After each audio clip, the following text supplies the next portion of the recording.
버스로 새 정거장이면 집이었다. 그런데 나는 공단 근처 자취방에서 혼자 살았다. 17살이었다. 그 방에는 밥솥도 없었고 어머니에게 전화할 생각도 없었다. 라면 냄비 하나, 이불 한 채, 교복 한 벌. 그게 내 전부였다. 나중에 아버지 대학 친구한테 들은 이야기가 있다. 네 아빠를 대학교 때부터 봤지만 그렇게 강한 사람이 우는 건 처음 봤다.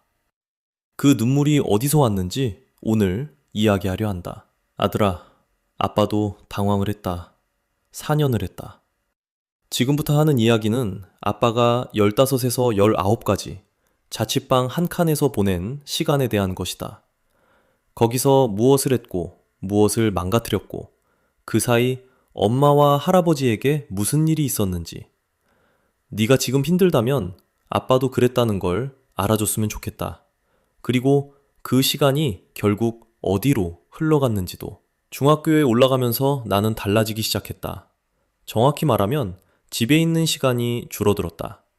학교가 끝나면 곧장 체육관으로 갔다. 복싱 체육관이었다.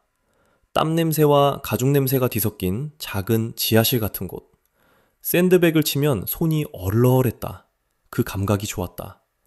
뭔가를 때릴 때만 머릿속이 조용해졌다. 왜 화가 나는지도 모르면서 그냥 계속 쳤다. 거기엔 나 같은 애들이 있었다. 학교 밖 친구들. 집에서 인정받지 못하는 아이들이었다. 성적표를 들이밀어도 아무도 안 봐주는 애들. 우리는 서로를 인정해줬다. 누가 시험을 몇 점 맞았는지 아무도 묻지 않았다. 대신 누가 의리가 있는지 그런 것들이 중요했다. 그게 편했다. 우리만의 세계 같았다. 지금 생각하면 그건 세계가 아니라 웅덩이였다. 거기 고여 있으면서도 나는 그걸 자유라고 착각했다. 공부에는 관심이 없었다. 학교에 있는 시간도 점점 줄어들었다. 아침에 눈을 뜨면 교복을 입을지 말지 고민하다가 대부분은 학교 밖에서 시간을 보내거나 학교에서 연락이 오면 그때서야 학교로 돌아갔다. 많은 시간을 보낸 건설 현장에서 시멘트 포대를 나르며 막일을 하다가 다치기도 했다. 어떤 날은 하루 종일 헐어 몇 번 펴지도 못하고 무거운 술박스를 하루 종일 옮기기도 했다. 허리가 끊어질 정도로 아팠지만 젖어서 그런지 며칠 잘 자고 나면 괜찮아졌다. 17살짜리 몸으로는 사실 버거운 일들이었다. 그래도 끝나면 일당을 받았다. 구겨진 10,000원짜리 몇 장. 그게 나를 어른처럼 느끼게 했다. 식당이나 호프집에서도 서빙도 했다. 주방 아줌마가 먹을 것을 챙겨주시면 그게 하루 중 가장 따뜻한 순간이었다. 새벽에는 자전거를 타고 신문을 돌렸다. 겨울 새벽 4시, 손끝이 갈라지도록 차가운 핸들을 잡고 골목을 돌았다. 숨을 내쉬면 하얀 김이 한참을 머물렀다가 사라졌다. 그 차가운 공기가 폐를 찌르는 것 같았는데 이상하게 그게 살아있다는 걸 느끼게 해줬다. 충북 청주. 거기서 나는 4년을 그렇게 보냈다. 뭘 해야 하는지 몰랐다. 뭘 하고 싶은지는 더 몰랐다. 꿈 같은 건 없었다. 해가 뜨면 나가고 해가 지면 라면은 끓였다. 매일 하루를 때웠다. 그게 한 달이 됐고 1년이 됐고 4년이 됐다. 비참했는데 비참한 줄도 몰랐다. 지금 생각해보면 참으로 이기적이었다. 내가 그렇게 하루하루를 흘려보내는 동안 누군가는 나 대신 무너지고 있었다. 그 시간 나는 몰랐다. 부모님한테 무슨 일이 벌어지고 있었는지. 어머니는 기다리는 분이셨다. 내가 늦게 들어와도 학교에서 연락이 와도 어머니는 기다리셨다. 혼을 내신 적도 있었지만 지금 기억나는 건 혼내시던 얼굴이 아니다. 현관문 앞에 서 계시던 뒷모습이다. 볼도 켜지 않은 어두운 복도. 볼도 켜지 않은 어두운 복도에서 슬리퍼도 신지 않은 채 서 계셨다. 내가 들어오면 아무 말 없이 부엌으로 가셨다. 밥을 차려주시거나 물 한 잔을 내놓으시거나 그것뿐이었다. 뭐라고 한마디 하시면 차라리 편할 텐데 그 침묵이 더 무거웠다. 돌아서시는 어머니 등이 작아 보였다. 그때는 왜 작아 보이는지 몰랐다. 어느 순간부터 부모님의 말이 달라졌다. 처음엔 공부해라 였다. 그 다음엔 제발 사고만 치지 마라 였다. 그 다음엔 한숨만 나오셨다. 기대가 한 계단씩 내려가는 소리였다. 나는 그걸 듣지 못했다. 아니, 들었는데 못 들은 척 했는지도 모른다. 귀찮았다. 솔직히 말하면 그랬다. 부모님의 마음보다 내 기분이 먼저였다. 아버지는 가부장적인 분이셨고 표현을 못할 뿐 기본적으로 자식을 사랑하시는 분이셨다. 퇴근하시면 밥을 드시고 거실 한쪽에 앉아 계셨다. 말이 많지 않으셨다. 화를 내시는 일도 드물었다. 나한테 뭘 하라, 하지 마라 하신 적이 거의 없다. 혼내지도 않으셨다. 그게 무관심인 줄 알았다. 한참 뒤에야 알았다. 아버지는 참고 계셨던 거다. 나중에 아버지가 웰다인 수업을 듣고 오신 뒤에 이런 말씀을 하셨다. 나는 내일 당장 죽어도 여한이 없다. 단지 자식들에게 좀 더 살갑게 애정을 많이 못 준 것이 후회될 뿐이다. 그 말을 전해 들었을 때 나는 이미 50대였다. 30년이 더 지나서야 아버지의 마음이 보였다. 내가 방황하는 걸 지켜보시면서 아버지도 매일 밤 혼자 싸우고 계셨던 거다. 거실 그 자리에 앉아서. 내가 새벽에 들어와도 며칠째 안 들어와도 그 자리에 계셨다. 어머니는 가끔 이런 말씀을 하셨다. 어쩜 네 아버지하고 그렇게 똑같니? 처음엔 무슨 뜻인지 몰랐다. 지금은 안다. 아버지도 젊은 시절에 쉽지 않으셨다는 뜻이었다. 그리고 그 시간을 묵묵히 견뎌낸 분이라는 뜻이었다. 부모님은 나를 포기하지 않으셨다. 한 번도. 내가 망가지는 동안 부모님도 같이 망가지고 있었다. 그걸 모르고 4년을 보냈다. 그 시절 나한테 한마디도 안 하신 분이 있었다. 공부해라. 철 좀 들어라. 그런 말. 한 번도 안 하셨다. 할머니였다. 방황하던 그 4년 동안 내가 할머니 댁에 가면 할머니는 그냥 밥을 차려주셨다. 어디 갔다 왔냐? 뭐 했냐? 안 물어보셨다. 밥상 앞에 앉히고 국 한 그릇 더 떠주시고 그게 다였다. 엄마한테 전화해라. 그 말도 안 하셨다. 그냥 나를 봤다. 조용히, 오래. 밥 먹는 동안 맞은편에 앉아서 아무 말 없이 웃으면서 나를 지켜보셨다. 그 눈빛이 뭘 말하는 건지 그때는 몰랐다. 지금 생각하면 할머니는 다 알고 계셨던 것 같다. 이 녀석이 지금 뭘 하고 다니는지, 부모한테 얼마나 걱정을 끼치고 있는지, 엄마가 교무실에서 고개를 숙이고 있다는 것도 다 아셨을 거다. 그런데도 한마디 안 하셨다. 나무라는 대신 밥상을 차리는 것, 그게 할머니 방식이었다. 할머니가 편찮으시다는 연락을 받았을 때 나는 바로 달려갔다. 집 방 안에 누워 계신 할머니는 많이 작아져 있었다. 내가 기억하던 그 손이 아니었다. 손을 잡으니까 할머니가 나를 보시면서 말씀하셨다. 이제 네 길로 돌아와라. 라는 힘들게 마지막 한마디를 하시고 돌아가셨다. 그 말은 작고 짧았지만 평생 잊혀지지 않고 지금도 생생하다. 그 짧은 말이 4년간 무뎌진 마음에 금을 냈다. 할머니가 돌아가시고 나서 한동안 아무것도 못했다. 친구들을 만나도 전처럼 웃기지가 않았다. 자취방에 혼자 앉아있으면 할머니 밥상이 떠올랐다. 아무 말 없이 국을 떠주시던 그 손이 뭔가가 균열이 간 느낌이었다.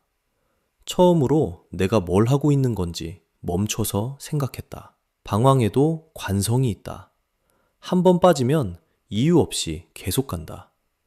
그 관성을 처음 멈추게 한 건 누군가의 꾸중이 아니라 조건 없이 나를 품어주던 사람의 부재였다. 할머니가 돌아가시고 몇 달이 지났다. 그 사이 나는 고3이 됐다. 어느 날 거울을 봤다. 19살이었다. 4년을 떠돌았고 가진 건 아무것도 없었다. 친구들은 많았지만 미래는 없었다. 부모님 앞에서 고개를 들 수가 없었다.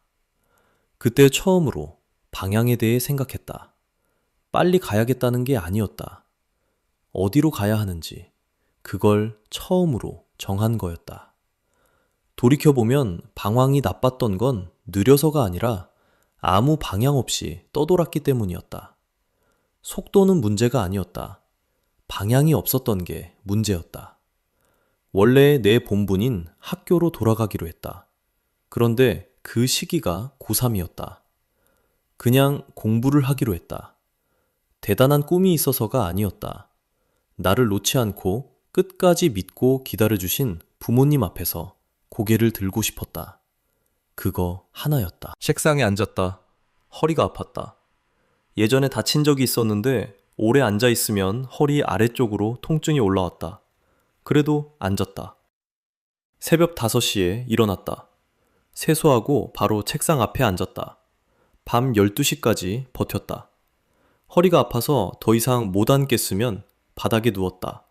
천장을 보면서 숨을 골랐다. 통증이 조금 가라앉으면 다시 앉았다. 하루도 빠짐없이 그걸 반복했다.